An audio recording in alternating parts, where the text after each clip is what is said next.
प्यारे बच्चों, स्वागत है आप सभी का हरिश्चंद्र इंटर कॉलेज वाराणसी के ऑनलाइन क्लास में। आज अर्थशास्त्र विषय के अंतर्गत हम लोग पढ़ने जा रहे हैं सरकारी बजट एवं अर्थव्यवस्था। सबसे पहला जो शब्द है वो है सरकारी बजट। सरकारी बजट क्या होता है? सरकारी बजट एक वित्तीय वर्ष की अवधि के दौरान सरकार की प्राप्तियों तथा व्ययों के अनुमानित विवरण होता है। इसका मतलब ये है कि सरकार का उद्देश्य होता है देश के विकास के लिए कार्य करना, देश को भविष्य के लिए तैयार करना और देश को आगे बढ़ाना। इन सभी उद्देश्यों की प्राप्ति के लिए सरकार विभिन्न तरीके के डेवलपमेंट के कार्य करती है। सड़कों का निर्माण कराती है, हॉस्पिटल्स का निर्माण कराती है, जहाँ पे जैसे ज़रूरत होती है उस तरह के व्यय करती है ताकि देश के आधारभूत संरचना के निर्माण में के लिए कार्य किया जा सके। इन सभी कार्यों के लिए सरकार को विभिन्न तरीके की आय की ज़रूरत होती है और सरकार को विभिन्न तरीके के व्यय की ज़रूरत होती है। तो सरकार आगामी वर्ष के लिए, जो आने वाला वर्ष है, उसके लिए पहले से ही अपने सरकार द्वारा विभिन्न स्रोतों से होने वाली आय तथा विभिन्न मदों पर होने वाले व्ययों का एक अनुमानित विवरण पहले से ही तैयार कर लेती है। उस अनुमानित विवरण को ही सरकारी बजट कहा जाता है। सरकारी बजट अर्थव्यवस्था के समृद्धि तथा स्थिरता पर ध्यान केंद्रित करते हुए सरकार की बजटीय नीति को प्रकट करता है। अर्थव्यवस्था के विकास के लिए सरकार विभिन्न तरीके की योजनाएं बनाती है, विभिन्न तरीके की पॉलिसी तैयार करती है। उन पॉलिसी को तैयार करना बजट का उद्देश्य होता है। बजट के अंतर्गत सरकार का ये सबसे बड़ा उद्देश्य होता है कि सरकार अपने आय तथा व्यय को इस प्रकार करे कि देश के विकास के लिए कार्य किया जा सके। अब आते हैं कि भारत में बजट कब जारी किया जाता है। भारत के केंद्रीय बजट, जिसे भारत के संविधान के अनुच्छेद 112 में वार्षिक विवरण के रूप में जाना जाता है, इसे फरवरी माह के पहले दिन यानी कि 1 फरवरी को वित्त मंत्री के द्वारा संसद में पेश किया जाता है। इसी प्रकार संविधान के अनुच्छेद 202 के अनुसार प्रत्येक राज्य सरकार राज्य का वार्षिक वित्तीय विवरण तैयार करती है। इसे राज्य सरकार का बजट कहा जाता है। तो दो चीज़ों पर हम लोगों ने ध्यान दिया। पहला, हमारे यहाँ केंद्र सरकार है, तो केंद्र सरकार केंद्रीय बजट बनाती है, केंद्रीय बजट तैयार करती है, और राज्य सरकारें राज्य के लिए यानी राज्य के लिए बजट तैयार करती हैं। तो ये दो तरीके के बजट यहाँ पे देखने को मिलते हैं। एक हो गया पहला केंद्र सरकार के द्वारा तैयार किया गया केंद्रीय बजट, और दूसरा राज्य सरकारों के द्वारा तैयार किया गया राज्य सरकार का बजट। अब हम लोग आते हैं बजट के उद्देश्य के बारे में। हम लोग बात करते हैं कि बजट का क्या उद्देश्य होता है। तो पहली चीज़ है सरकारी बजट के उद्देश्य। पहला उद्देश्य है आय तथा संपत्ति का पुनः वितरण।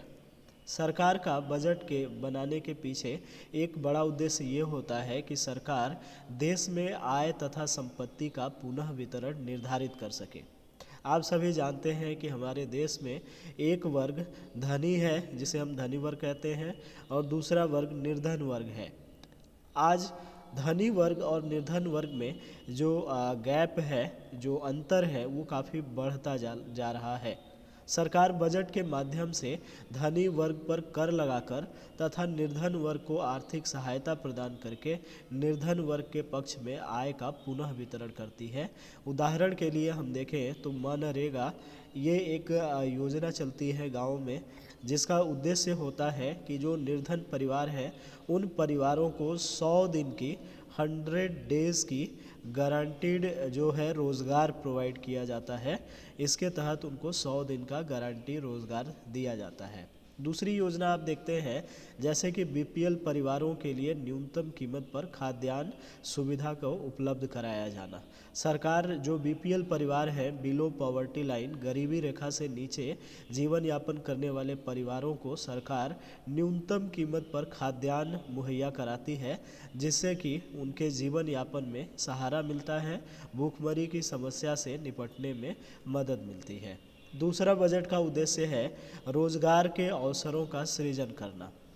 रोजगार के अवसरों को सृजन करने के लिए सरकार सरकारी उद्यमों तथा प्रशासकीय सेवाओं का प्रावधान करती है, जिसके वजह से रोजगार नए नए रोजगार जो है उत्पन्न होते हैं। सरकार बजट के माध्यम से रोजगार हेतु विभिन्न तरीके की योजनाएं चलाती हैं, विभिन्न तरीके के फंड उपलब्ध कराती है, जिससे कि लोगों में स्वरोजगार की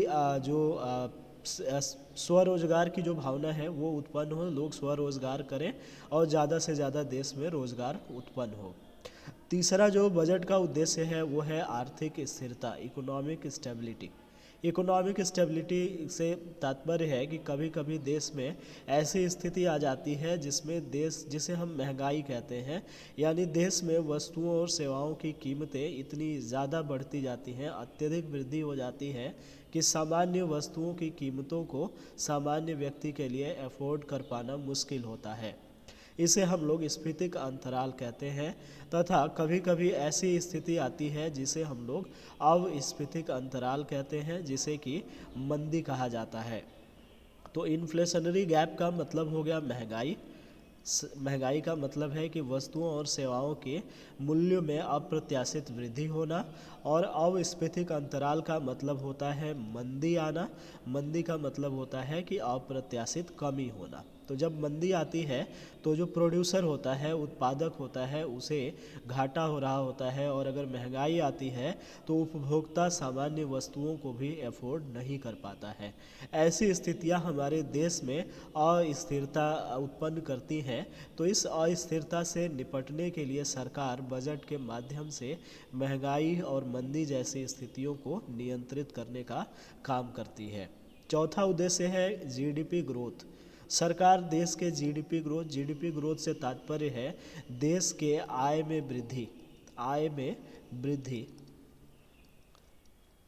तो आय में वृद्धि के लिए सरकार आधारिक संरचना और सार्वजनिक निवेश पर ध्यान देती है। तो जब बजट बनाया जाता है तो उसमें आधारिक संरचना यानी कि फंडामेंटल जो इंफ्रास्ट्रक्चर है उसके डेवलपमेंट से रिलेटेड, और सार्वजनिक जो निवेश है, पब्लिक इन्वेस्टमेंट, इनसे रिलेटेड निर्णय सरकार लेती है, ताकि देश में अतिरिक्त उत्पादन को बढ़ाया जा सके और आय में वृद्धि की जा सके। दूसरा सरकार का जीडीपी ग्रोथ के लिए उद्देश्य होता है कर छूट तथा आर्थिक सहायता द्वारा जो निजी निवेश है। ऊपर हम लोगों ने सार्वजनिक निवेश की बात की है, और दूसरा है निजी निवेश।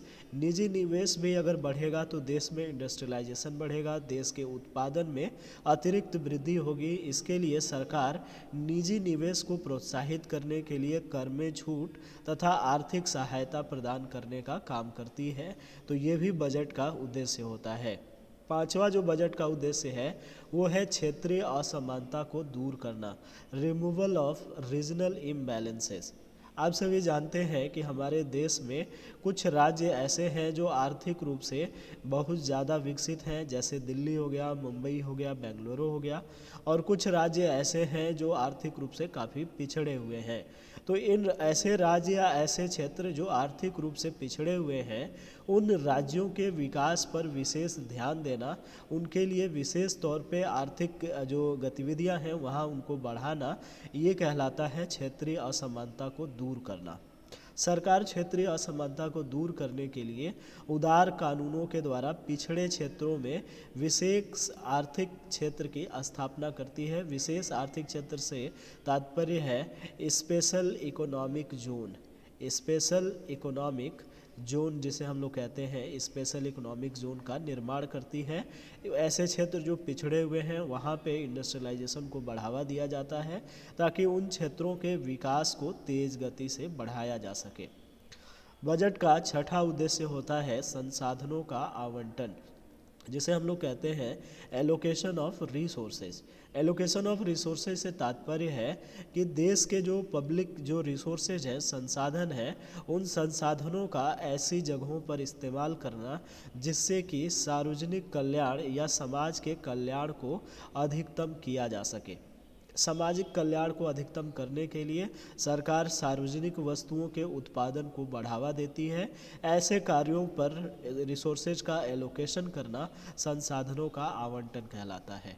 तो सरकार सार्वजनिक जो सुविधाएं हैं, सार्वजनिक जो वस्तुएं हैं, सार्वजनिक वस्तुओं से तात्पर्य है जैसे कि सार्वजनिक बस सेवा हो गया, सार्वजनिक पार्क हो गया, या सार्वजनिक उद्देश्य के लिए जो भी चीज़ें क्रिएट की जा रही हैं, जैसे रेलवे स्टेशन हो गया, बस स्टेशन हो गया, पब्लिक ट्रांसपोर्ट हो गया, इस तरह की जो वस्तुएं हैं इनका निर्माण करना सार्वजनिक वस्तुएं कहलाता है, जिससे कि समाज कल्याण में वृद्धि होती है। तो समाज कल्याण की वृद्धि के लिए समाज के कल्याण को ज़्यादा से ज़्यादा बढ़ाने के लिए रिसोर्सेज का एलोकेशन किया जाता है, जिसे हम संसाधनों का आवंटन कहते हैं।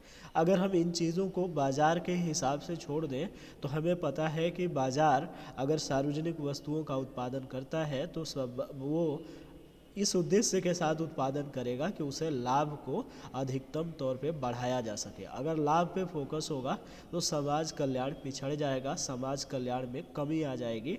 इसलिए सरकार अपने तरफ से समाज कल्याण को बढ़ावा देने के लिए सार्वजनिक संसाधनों का इस प्रकार आवंटन करती है ताकि सार्वजनिक वस्तुओं की उपलब्धता सभी वर्गों के लिए सुनिश्चित किया जा सके।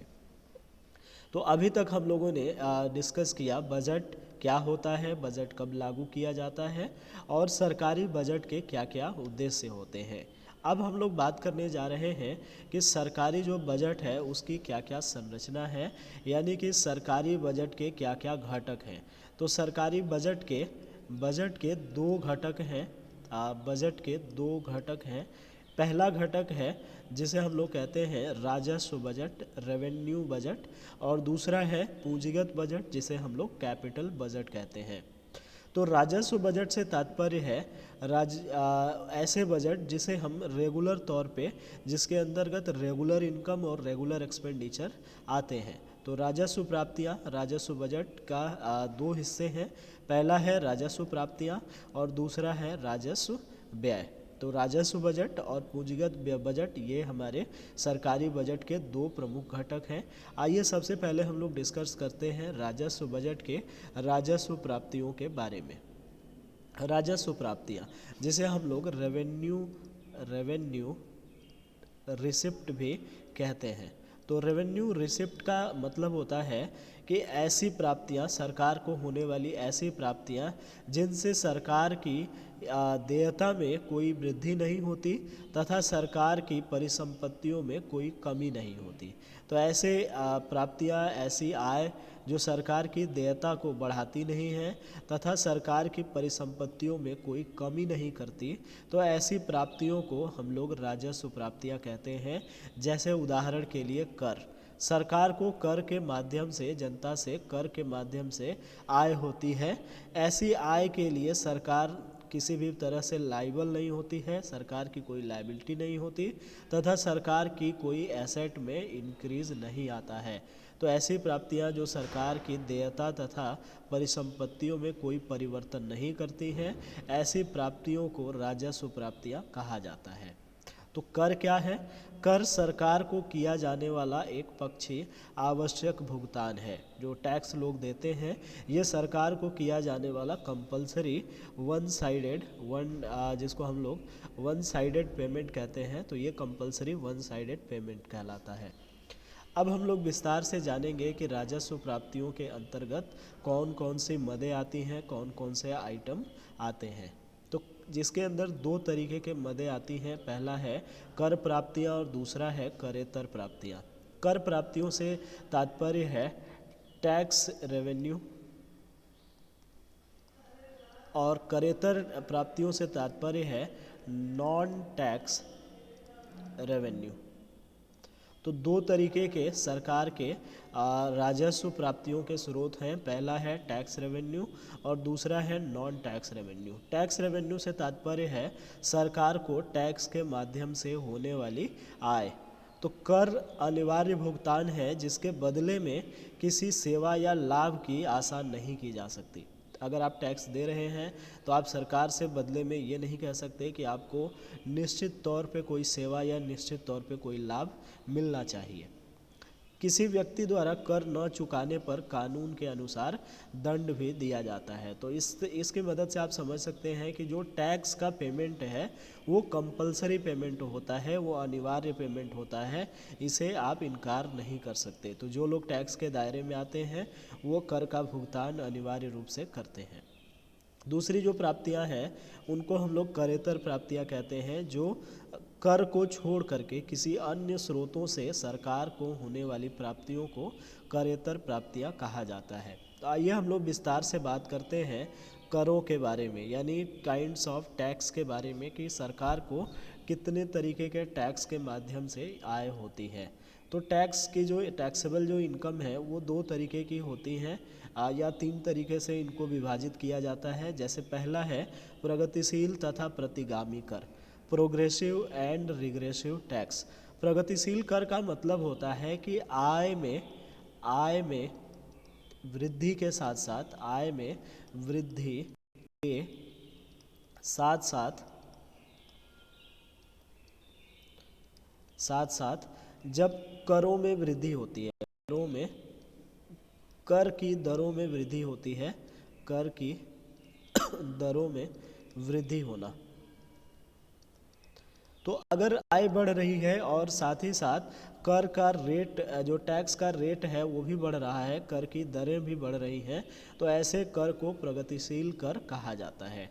प्रतिगामी कर का मतलब होता है कि जैसे जैसे आय बढ़ती है उस तरीके से आपके ऊपर जो लगने वाला कर है वो आय और कर का जो रेशियो है, आय और कर का जो रेशियो है वो कम होता चला जाता है। यानी आय के अनुसार कर जो है कम होता चला जाता है, कर में कोई वृद्धि नहीं होती, आय में वृद्धि होती चली जाती है। तो ये प्रतिगामी कर कहलाता है।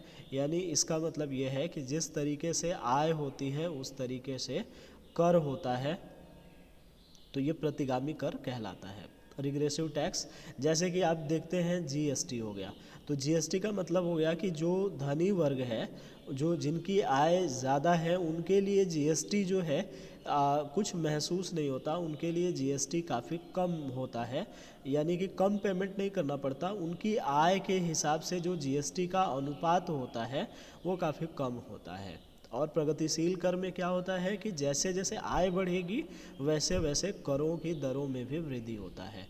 और प्रतिगामी कर के अंतर्गत क्या होगा कि आय में वृद्धि हो रही है लेकिन कर में वृद्धि नहीं हो रही है, तो आय और कर का जो अनुपात है वो आने वाले समय में धीरे धीरे जो अंतर है आय और कर के बीच में वो बढ़ता चला जा रहा है।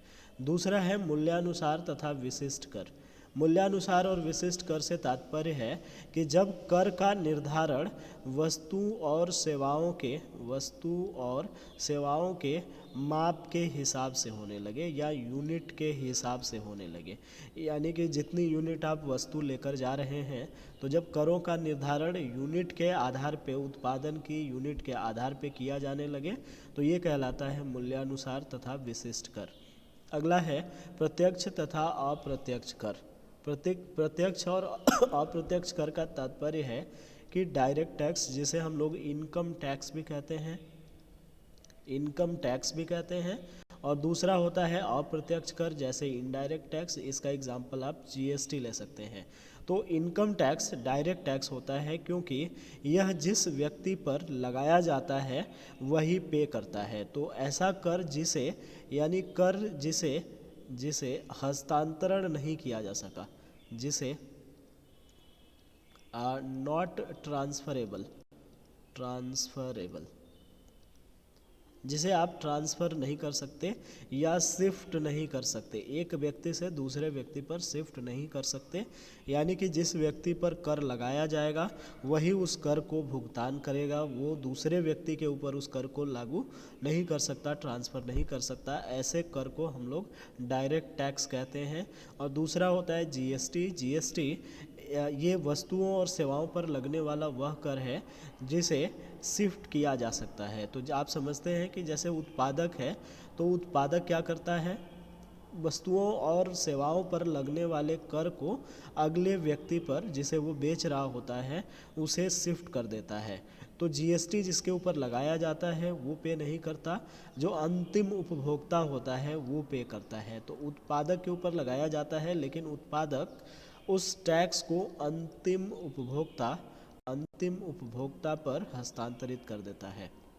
तो आप समझ पा रहे हैं, इनडायरेक्ट टैक्स का मतलब हो गया कि वो टैक्स जिसे शिफ्ट किया जा सकता है, जिसे ट्रांसफ़र किया जा सकता है, एक व्यक्ति से दूसरे व्यक्ति तक हस्तांतरित किया जा सकता है, यह हमारा अप्रत्यक्ष कर कहलाता है। तो सरकार को अप्रत्यक्ष कर की मदों से भी आय होती है और इनकम टैक्स की मदों से भी आय होती है। तो ये हो गए टैक्स रेवेन्यू।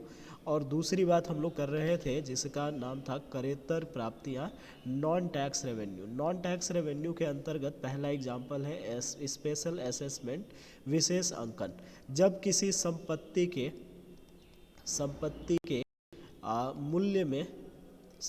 के मूल्य में वृद्धि हो जाती है, वृद्धि होने पर कर लगाया जाता है। संपत्ति के मूल्य में वृद्धि पर जो कर लगाया जाता है उसे हम लोग स्पेशल असेसमेंट कर कहते हैं। उदाहरण के लिए आप समझिए कि मान लीजिए कि ये जो लैंड एरिया है, अगर इस लैंड से सटा हुआ कोई सड़क बन जाती है, हाईवे बन जाता है, तो इस लैंड की कीमत में वृद्धि हो जाती है अप्रत्याशित रूप से। तो जब इस लैंड का रीवैल्यूएशन किया जाएगा तो इसकी कीमत बढ़ जाएगी। इस सड़क निर्माण हो जाने की वजह से, इस हाईवे के निर्माण के वजह से, तो बढ़ी हुई कीमत पे सरकार को यहाँ पर टैक्स देना पड़ता है, जिसे स्पेशल असेसमेंट टैक्स कहा जाता है। दूसरा है सरकारी उद्यमों से सरकार को होने वाली आय, जैसे कि रेलवे है, पोस्ट ऑफिस है, इलेक्ट्रिसिटी डिपार्टमेंट है।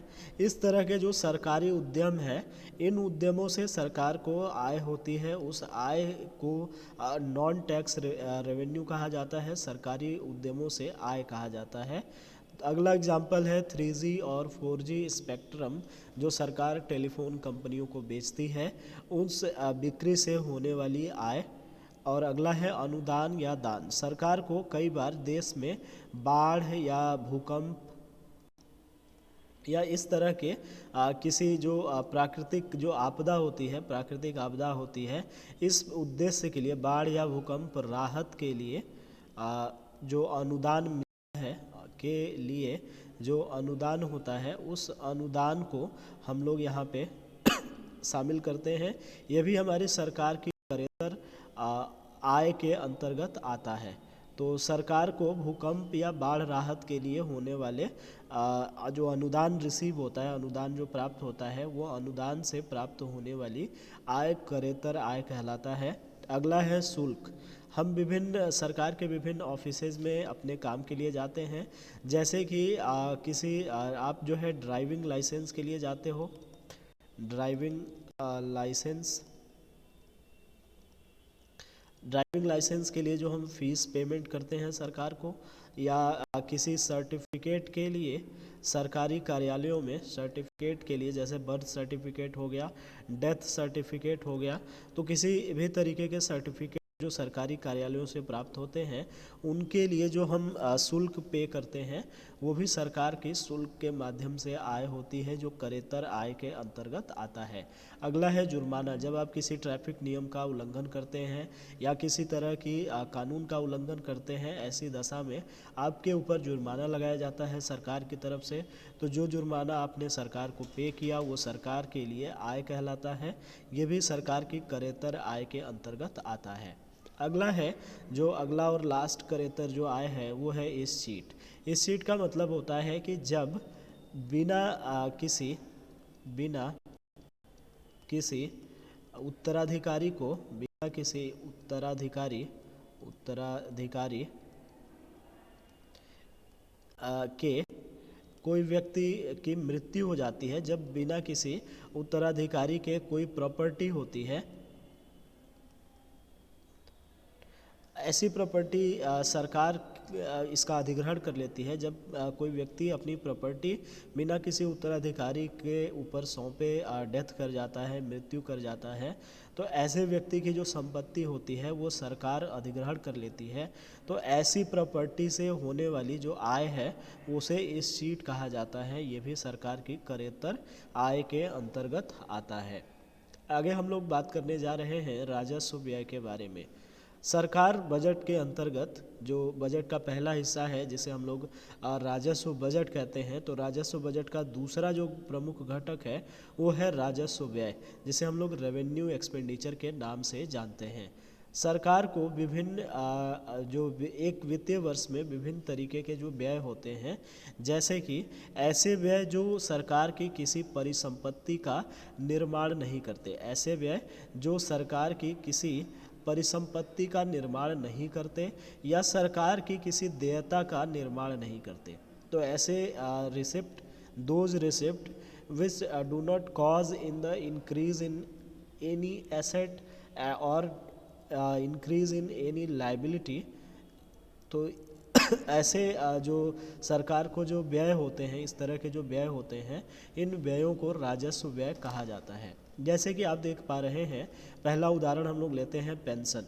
सरकार अपने जो रिटायर्ड कर्मचारी होते हैं उनको पेंशन देने पर व्यय करती है, अपने कर्मचारियों के वेतन के लिए व्यय करती है। जो विद्यार्थी सरकारी संस्थानों में पढ़ते हैं उनके लिए सरकार छात्रवृत्ति का प्रावधान करती है। तो इस तरह के सरकार जो व्यय कर रही है, इन व्ययों के वजह से सरकार की परिसंपत्तियों तथा देयता में कोई परिवर्तन नहीं होता है। ना तो सरकार की परिसंपत्तियों का कोई निर्माण होता है और ना तो सरकार की किसी लायबिलिटी में इंक्रीज आता है। तो इस तरह के जो व्यय होंगे, इन व्ययों को सरकार का राजस्व व्यय कहा जाता है। सरकार के राजस्व व्यय के लिए विभिन्न तरह के यहाँ पे मदें दी गई हैं। पहली मद है सरकार का वेतन बिल भुगतान। सरकार जो है अपने कर्मचारियों के लिए जो वेतन बिल का भुगतान करती है, ये राजस्व व्यय के अंतर्गत आता है। दूसरा है कि सरकार विभिन्न स्रोतों से जब ऋण लेती है तो उन ऋणों पर सरकार द्वारा किया गए ब्याज का जो भुगतान होगा वो भी राजस्व व्यय के अंतर्गत आएगा। और तीसरा उदाहरण है, सरकार जो है गरीब लोगों को, निर्धन लोगों को या किसी तरह की आपदा से ग्रसित लोगों को सरकार आर्थिक सहायता प्रदान करती है। तो इस आर्थिक सहायता को प्रदान करने के लिए सरकार द्वारा किया गया जो व्यय है वो भी राजस्व व्यय के अंतर्गत आता है। और चौथा है, सरकार जो है देश की सुरक्षा के लिए जो वस्तुएं खरीदती हैं, उन वस्तुओं को खरीदने पर किया गया व्यय, ये भी सरकार का राजस्व व्यय कहलाता है। तो आज हम लोगों ने बजट के एक हिस्से के बारे में विस्तृत रूप से पढ़ा, वो था राजस्व बजट। अगले अध्याय में हम लोग पढ़ेंगे, यानी अगले जो सेशन होगा उस सेशन में हम लोग पूंजीगत बजट के बारे में पढ़ेंगे। उसमें हम लोग बात करेंगे कि पूंजीगत बजट के क्या क्या कंपोनेंट होते हैं, क्या क्या घटक होते हैं। तो आज के लिए बस इतना ही। धन्यवाद।